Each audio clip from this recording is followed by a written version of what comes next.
எந்த நாட்டிலிருந்து எவ்வளவு கச்சா எண்ணெய் இந்தியா இறக்குமதி செய்கிறது?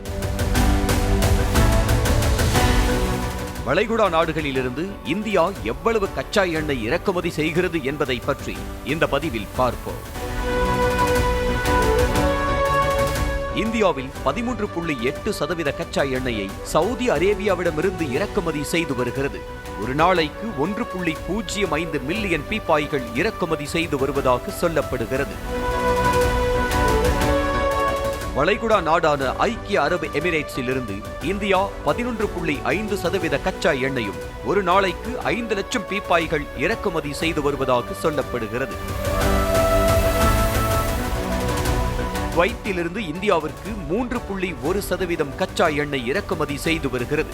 ஒரு நாளைக்கு 1.5 லட்சம் பீப்பாய்கள் இறக்குமதி செய்து வருவதாக சொல்லப்படுகிறது. கத்தாரிலிருந்து இந்தியா 1.1% கச்சா எண்ணெய் இறக்குமதி செய்து வருகிறது. ஒரு நாளைக்கு 35,000 பீப்பாய்கள் இறக்குமதி செய்து வருவதாக சொல்லப்படுகிறது.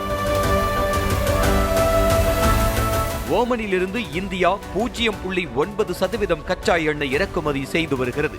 ஒரு நாளைக்கு 8,000 பீப்பாய்கள் இறக்குமதி செய்து வருவதாக கூறப்படுகிறது.